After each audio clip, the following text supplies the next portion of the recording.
नमस्कार, मैं हूं आपके साथ विभा उपाध्याय और आप देख रहे हैं हमारी खास पेशकश पीले सोने का काला धंधा। बालू के अवैध खनन को लेकर मंगलवार को 18 अधिकारियों पर गाज गिरी। बुधवार को 13 पुलिसकर्मी सस्पेंड कर दिए गए, फिर भी पीले सोने की तस्करी नहीं रुकी। बुधवार की रात कोइलवर के पास फिर से सैकड़ों की संख्या में नाव से बालू माफिया निकलते हैं। नदी का सीना चीरकर जमीन से पीला सोना निकाला और चलते बने, जबकि अधिकारी ये दावा कर रहे हैं कि छापेमारी लगातार जारी है। अब सवाल है कि क्या ये बालू माफिया बेखौफ हो गए हैं? क्या इन बालू माफियाओं को पुलिस का खौफ नहीं है? क्या अधिकारियों पर कार्रवाई के बाद भी रेत के इन लुटेरों को कोई फर्क नहीं पड़ता? अपने इस खास कार्यक्रम पीले सोने का काला खेल में इन सवालों के जवाब को तलाशेंगे। ये भी देखेंगे कि कैसे नीली रोशनी में होती है पीले सोने की लूट।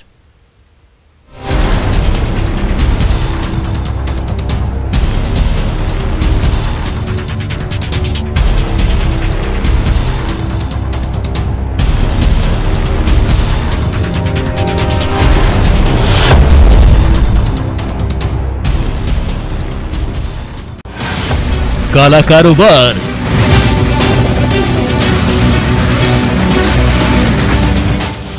बालू का व्यापार,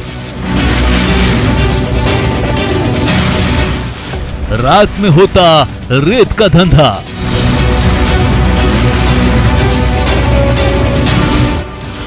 दिन में रहता थोड़ा मंदा।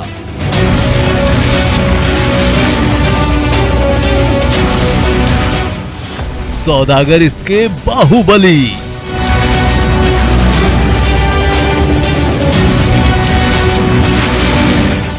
इनकी नाव से खलबली।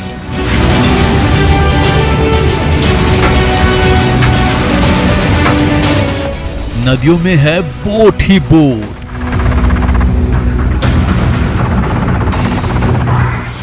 इस धंधे में नोट ही नोट।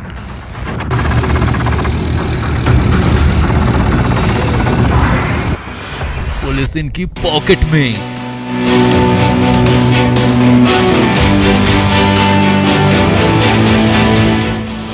कानून को रखते ठेंगे पर।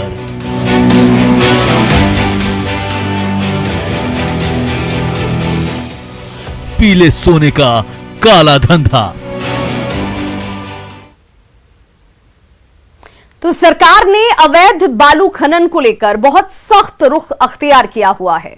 अवैध खनन के आरोप में कई अधिकारियों पर गाज गिरी है, लेकिन इसके बाद भी पीले सोने का यह काला धंधा थमने का नाम नहीं ले रहा।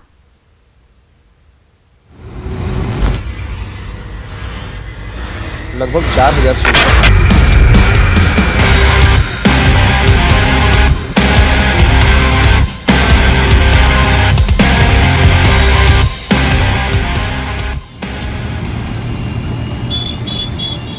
रात के सन्नाटे को चीरती थर थर की आवाज।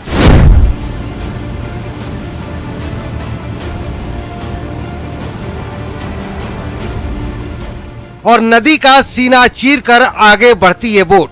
देखिए ध्यान से, नीली रोशनी में नहाया ये दृश्य किसी बॉलीवुड या हॉलीवुड फिल्म का लगता है।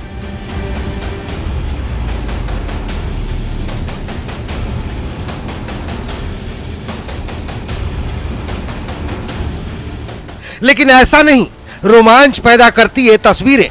ये नजारा है बिहार के भोजपुर जिले के कोइलवर का। रात के अंधेरे में एक साथ इतनी संख्या में नाव शायद ही आपने देखी होगी। ध्यान से देखिए और गिनने की कोशिश कीजिए।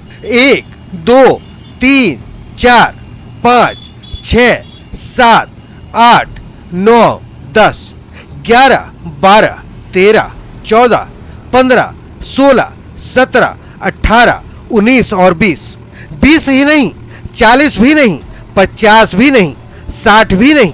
यहां कई सौ नावें हैं जो नदी का सीना चीरती हुई सरसराती भाग रही हैं।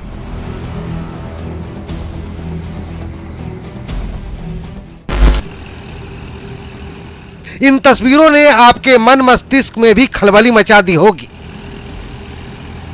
जानना चाह रहे होंगे कि आखिर एक साथ नदी में इतनी नावें क्यों हैं? क्या किसी फिल्म की शूटिंग चल रही है? या पुलिस किसी फिल्मी अंदाज में छापा मारने जा रही है? अगर आप ऐसा सोच रहे हैं तो बिल्कुल गलत है। ये तस्वीरें आपके लिए भले ही चौंकाने वाली हों, लेकिन जो लोग कोइलवर के आसपास रहते हैं उनके लिए ये आम बात है। हर रोज वो सोन नदी में रात को दिन में बदलते हुए देखते हैं। हर रोज वो नीली रोशनी को पीली रोशनी में तब्दील होते देखते हैं।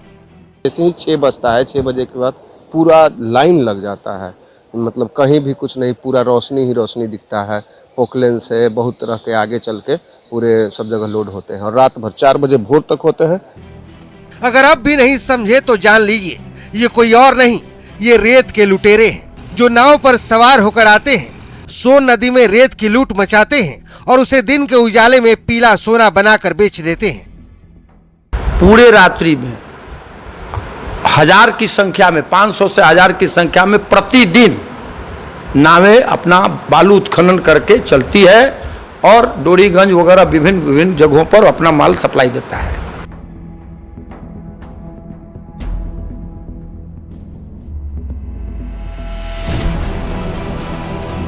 फिर से देखिए इन तस्वीरों को। अभी दिन के 4 बज रहे हैं। सोन नदी में हर तरफ सन्नाटा पसरा हुआ है, लेकिन जैसे ही धुंधलका छाता है, सुनहरी रेत के लुटेरों की सैकड़ों नाव अचानक एक साथ प्रकट हो जाती है और आंधी तूफान की रफ्तार से सोन नदी की 20 धारा की ओर बढ़ती चली जाती है।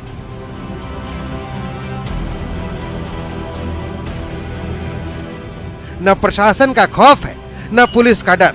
हर रोज ये रेत के लुटेरे पूरी रफ्तार से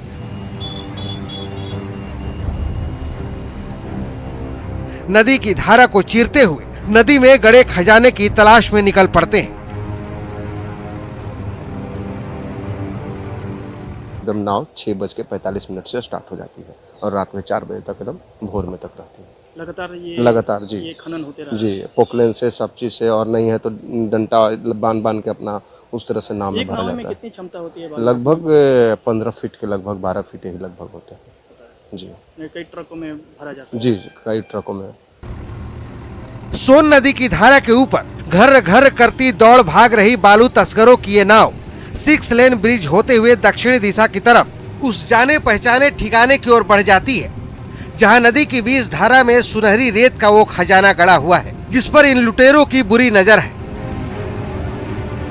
एक एक नाव पर दर्जनों मजदूर सवार होते हैं जो रात भर नदी के गर्भ से बालू निकालते हैं और उसे रातों रात सप्लाई भी कर देते हैं। एक नाव पर करीब 15 से 17 ट्रक के बराबर बालू भंडारण की क्षमता होती है। रात के अंधेरे में ये लुटेरे रेत की चोरी करते हैं और रात के अंधेरे में ही सरकार को करोड़ों के राजस्व का चूना लगा देते हैं। जब तक उसका रोजगार की व्यवस्था सरकार वैकल्पिक नहीं देगा तो उस नाविक का, उसके नाव पर के 20-20 लेबर का, उसका कहाँ से देगा? वह एक नहीं 1000 केस करता रहेगा। ये निर्बाध गति से ये खनन अवैध सरकार के नज़र में है, लेकिन पब्लिक के नज़र में वैध हो रहा है, क्योंकि उसका रोजी रोटी कहाँ से चलेगा?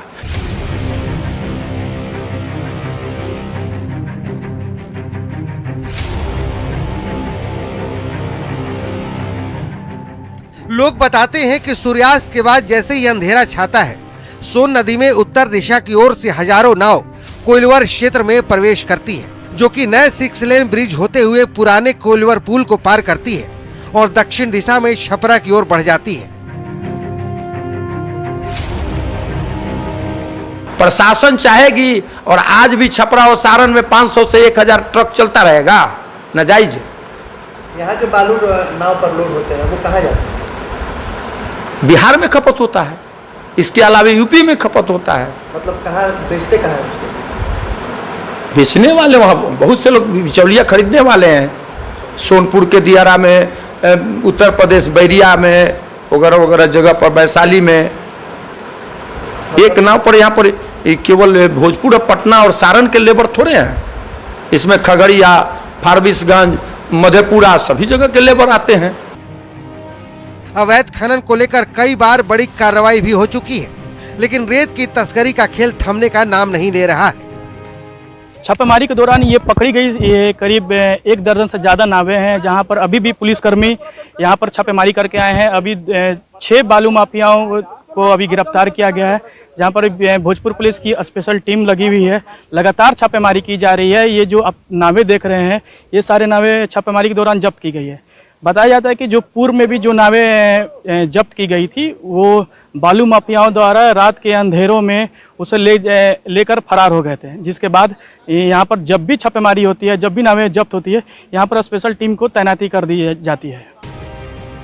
न्यूज 18 ने चंद दिनों पहले ऑपरेशन पीला सोना दिखाया था कि कैसे रेत माफिया पुलिस की नाक के नीचे बालू का अवैध खनन करते हैं।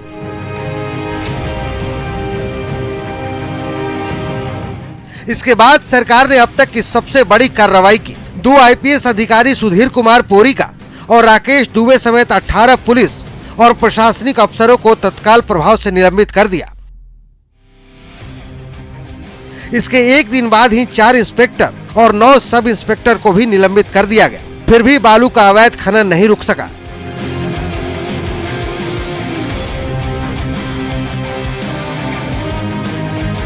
न्यूज 18 के लिए भोजपुर से अभिनव कुमार की रिपोर्ट।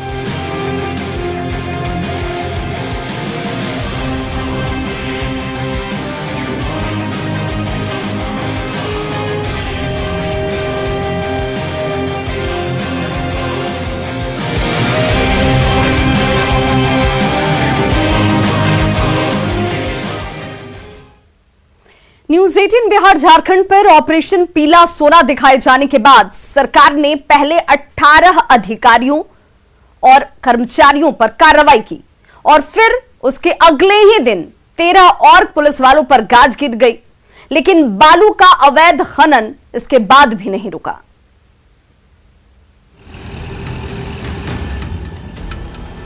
बालू के अवैध खनन के लिए जाती इन सैकड़ों नावों को देखिए। ये कोई पुरानी तस्वीर नहीं है। इसी बुधवार यानी 28 जुलाई की तस्वीरें हैं। बुधवार रात को ये नाव सोन नदी में आई और सुबह 4 बजे तक खनन का काला खेल खेलकर निकल गई। वो भी तब जब न्यूज 18 पर ऑपरेशन पीला सोना चलने के बाद एक दिन पहले ही सरकार ने बड़ी कार्रवाई की थी। शायद बिहार में पहली बार इतने बड़े पैमाने पर बड़े अधिकारियों पर गाज गिरी थी। औरंगाबाद के तत्कालीन एसपी सुधीर कुमार पोरिका और भोजपुर के तत्कालीन एसपी राकेश दुबे को सस्पेंड कर दिया गया था। साथ ही विभागीय कार्रवाई के बाद भी आदेश दिए गए हैं। भोजपुर के तत्कालीन एसपी राकेश कुमार दुबे और औरंगाबाद के तत्कालीन एसपी सुधीर कुमार पोरिका पर अवैध बालू खनन और ढुलाई में शामिल होने का आरोप है। दोनों पर बालू के अवैध उत्खनन, भंडारण, परिवहन में अपने दायित्व का निर्वहन नहीं करने, इसमें संलग्न लोगों को मदद पहुंचाने और संदिग्ध आचरण का भी गंभीर आरोप है। इन 2 एसपी के अलावे 4 एसडीपीओ, 1 एसडीएम और 3 सीओ को भी निलंबित किया गया है। इन सभी पर अवैध बालू खनन के धंधे में बालू माफिया से साठगांठ का आरोप है। जांच रिपोर्ट के आधार पर राजस्व एवं भूमि सुधार विभाग ने ये कार्रवाई की है। इन सभी को निलंबित करने के बाद गृह विभाग ने इनके खिलाफ विभागीय कार्रवाई का आदेश दिया है। हालांकि इन सभी को सक्षम पदाधिकारी की अनुमति के बिना कार्यालय नहीं छोड़ने का आदेश भी दिया गया है। बुधवार को भी बड़ी कार्रवाई हुई। 4 इंस्पेक्टर और 9 सब इंस्पेक्टर सहित 13 पुलिस वालों को निलंबित कर दिया गया। अधिकारियों के खिलाफ इन कार्रवाइयों ने प्रशासनिक महकमे में हड़कंप मचा दिया है। लेकिन बालू माफिया अपनी हरकतों से बाज नहीं आ रहे हैं। मंगलवार को कार्रवाई हुई, फिर भी बुधवार को अवैध खनन के ये कारोबारी सोन नदी में उतर आए। स्थानीय लोगों का आरोप है कि पुलिस और खनन विभाग की तरफ से दिन के उजाले में सिर्फ छापेमारी की खानापूर्ति की जाती है, जबकि असली अवैध खनन तो रात के अंधेरे में ही होता है। अभी तक तो रात में देख रहे हैं कि पूरा अवैध खनन हो ही रहा है, कभी नहीं रुक रहा है। अभी तक दिन में सिर्फ छापेमारी होती है, कादू नाव पकड़ा गया बस। कहाँ से आती है? ये तो छपरा से यही लगभग आते हैं, लगभग छपरा से। इसके लिए क्या करना होगा आगे सरकार? इस सरकार को रात में छापामारी करना होगा। एनी टाइम रात में छापामारी होगी तभी कुछ हो पाएगा, ना तो ऐसे खनन नहीं रुकने वाला है अभी हमारे अंदाज से। अवैध खनन पे लगातार पिछले 5 दिनों से हम लोग कार्रवाई कर रहे हैं। आज भी हम लोग पूरी टीम गई थी जिला की, और जितने भी अवैध खनन हो रहे हैं नदी में हैं या किनारे हैं, उन सब जगहों पर लगातार छापेमारी की जा रही है। ऐसे व्यक्ति जो इस अवैध कारोबार से संबंधित रखते हैं उनके विशेष सूची तैयार की जा रही है, उन पर भी रेड छापेमारी की जा रही है। अवैध खनन के जो मामले दर्ज हुए हैं जिनमें गिरफ्तारियाँ लंबित हैं, उन कांडों का भी निष्पादन किया जा रहा है। पिछले कुछ दिनों में हम लोगों ने काफ़ी नावों को जब्त किया है, कई लोगों को गिरफ्तार करके जेल भी भेजा है। इनफैक्ट परसों हम लोगों ने 50 के आसपास लोगों को जेल भेजा था। कल भी कई नावें जब्त की थी। आज भी हम लोगों ने काफ़ी मात्रा में छापेमारी की है और इससे अच्छे परिणाम सामने आ रहे हैं। ये चूँकि ये समस्या काफ़ी विकराल है, नदी बहुत विशाल है, इसमें चुनौतियाँ बहुत हैं, और हम लोग जिला प्रशासन के साथ मिलकर संयुक्त टीम बनाकर लगातार कार्रवाई कर रहे हैं। नए नए चेक पोस्ट भी खोल रहे हैं। तो इसी क्रम में हम लोगों का पूरा प्रयास रहेगा कि अवैध बालू खनन सोन नदी में हो रहा है उस पर पूरी तरह से रोक लगे। पुलिस छापेमारी करती है, कुछ बालू माफिया को पकड़ती है, नावों को जब्त भी करती है, लेकिन बालू का अवैध खनन बंद नहीं होता। बालू माफिया अपनी नावों को तो मुक्त कराते ही हैं, फिर से बालू के अवैध धंधे में जुट जाते हैं। पहली बार सरकार ने अधिकारियों पर ठोस कार्रवाई की है। बालू के धंधेबाजों पर इसका कब और कितना असर होता है, ये देखना होगा। देखना ये होगा कि इन कार्रवाइयों के बाद भी बालू का अवैध धंधा पुलिस वालों की मिलीभगत से ऐसे ही फलता फूलता रहेगा या पीले सोने की चोरी पर रोक लग जाती है। न्यूज़ 18 के लिए आरा से अभिनय प्रकाश के साथ ब्यूरो रिपोर्ट। न्यूज़ 18 लगातार बालू के अवैध खनन पर खबरें दिखाता आ रहा है। ये ऑपरेशन पीला सोना का ही नतीजा है कि इतने अधिकारियों पर कार्रवाई हुई और अब सरकार के मंत्री से लेकर विपक्षी विधायक तक न्यूज़ 18 को धन्यवाद दे रहे हैं। यह अमनाबाद का इलाका है। न्यूज़ 18 बालू के अवैध खनन की खबर को लगातार दिखा रहा है।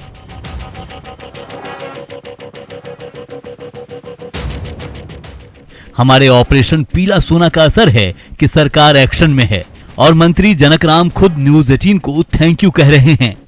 सबसे पहले न्यूज़ 18 ने इस खबर को उठाया 12 मार्च को। अब सरकार लगातार सबसे पहले तो सभी न्यूज चैनल हो, प्रिंट मीडिया हो, हम आपके माध्यम से न्यूज़ 18 को भी हम धन्यवाद देना चाहते हैं। मंत्री जनकराम का दावा है कि अवैध खनन के खिलाफ लगातार कार्रवाई हो रही है। न्यूज़ 18 का विशेष तौर से धन्यवाद। न्यूज़ 18 ने आपने प्रमुखता से दिखाया और सदन में हमने जवाब भी दिया, इसके लिए आप सबको धन्यवाद। न्यूज़ 18 ने जान पर खेल करके हकीकत को सामने लाया था। आपने उस चीज़ों को देखा, आपका वक्तव्य भी आया, कार्रवाइयाँ हुई, निश्चित तौर पर कार्रवाइयाँ हुई, लेकिन अभी भी बालू का अवैध खनन जो है वो जारी है। तो ऐसे में आगे किस तरह की कार्रवाई होगी? मुझे लगता है कि उस पर भी एक रणनीति बन रही है और आए दिन छापेमारी हो रही है। आपने देखा होगा कि वो ट्रैक्टर हो, ट्रक हो। मंत्री अशोक चौधरी ने भी अवैध बालू खनन पर न्यूज़ 18 की कवरेज को सराहा है। न्यूज़ 18 जो ओरिजिनल चैनल्स हैं उन लोगों तो बहुत से इश्यूज को रेकअप करते रहते हैं। ये तो एक तो बोला जाता है ना कि प्रजातंत्र में, डेमोक्रेसी में जो जर्नलिज्म है वो एक चौथा स्तंभ है। अगर 3 आदमी नहीं सुनता है तो चौथा स्तंभ एक्टिव होता है। तो ठीक है, अच्छी बात है, ये तो प्रदेश के और जनता के हित में है। वहीं बीजेपी विधायक राम प्रवेश राय की दलील है कि अभी भी अवैध खनन पर लगाम नहीं लग सका है। गंगा से लेकर सोन नदी तक बालू का अवैध खनन जारी है। बालू के बंदोबस्तधारी हैं, वो बैठे हुए हैं, काम नहीं कर रहे हैं। उन्होंने काम करने से इसलिए इनकार कर दिया कि उन्हें हम सरकार ने सेफ्टी नहीं दिया। उन्होंने सुरक्षा की मांग की कि जो बंदोबस्तधारी हैं वो काम करने जाते हैं तो माफिया लोग उनके साथ मारपीट कराते हैं, उनके गुंडे उनको तरह तरह से तंग करते हैं। फलस्वरूप वो बालू का खनन नहीं कर पाते हैं। अवैध खनन हो रहा है। अवैध खनन करने के लिए ही ऐसा किया जाता है और आज भी अवैध खनन जारी है। अब जाकर के देखिए, गंगा में, गंडक में, सैकड़ों, सोन नदी में सैकड़ों नावें चल रही हैं, गाड़ियां चल रही है, ओवरलोड करके अवैध खनन करके बालू की ढुलाई हो रही है। विधानसभा में सरकार की ओर से दिए गए जवाब से कांग्रेस विधायक विजय शंकर दुबे संतुष्ट नहीं हैं। दावा कर रहे हैं कि सरकार ने जो रेट तय किया है उस रेट पर अभी भी बाजार में बालू नहीं मिल रहा। बालू खनन पर कंट्रोल करने की नीतियों की जो सिर्फ घोषणा हुई बालू सरकार के रेट पर आम पब्लिक को उपलब्ध नहीं है। व्यवस्था वो कारगर विधायी व्यवस्था नहीं हो सकी है जिससे आम लोगों को सरकार के रेट पर, फिक्स रेट पर बालू उपलब्ध बाजार में नहीं है। वहीं आरजेडी और एआईएमआईएम के विधायकों का मानना है कि बालू का खनन रुकने वाला नहीं है। आज सदन के अंदर में माननीय मंत्री जी जवाब दे रहे थे कि हम लोग अवैध बालू पे रोक लगाने का प्रयास कर रहे हैं। अवैध बालू रुकने का चीज नहीं है इन लोगों से। जो सोन का अस्तित्व है वो खत्म में होने जा रहा है, उसका अस्तित्व खतरे में है। हजारों मैट्रिक टन, मैं दावे के साथ कहता हूं कि हजारों मैट्रिक टन ईंटा उसमें बिछा दिया गया है सोन के तल के अंदर में, केवल बालू निकालने के लिए। खनन का मामला, शराब की माफियागिरी तो हो ही रही है। इन माफियागिरियों के बारे में हर दिन चर्चे हो रहे हैं, लेकिन इस पर कोई कार्रवाई नहीं हो पा रही है। अफसोस की बात है। बालू के अवैध खनन के खिलाफ भले ही कार्रवाई जारी हो, लेकिन सत्तारूढ़ विधायक से लेकर विपक्ष का दावा है कि अभी भी बालू माफिया चांदी काट रहे हैं। अवैध बालू खनन के मुद्दे पे भले ही खनन विभाग के मंत्री ने ये कह दिया कि इस मसले को लेकर के हम गंभीर हैं और दोषियों के खिलाफ कार्रवाई की जा रही है, लेकिन सवाल यहाँ ये उठता है कि अब तक खनन विभाग कुंभकर्णी निद्रा में क्यों सोई हुई थी, क्यों नहीं ऐसे अधिकारियों पर पहले कार्रवाई हुई। कैमरा पर्सन मनीष जुनेजा के साथ अमित कुमार, न्यूज़ 18 पटना। तो हमारे इस पेशकश में बस इतना ही। नमस्कार।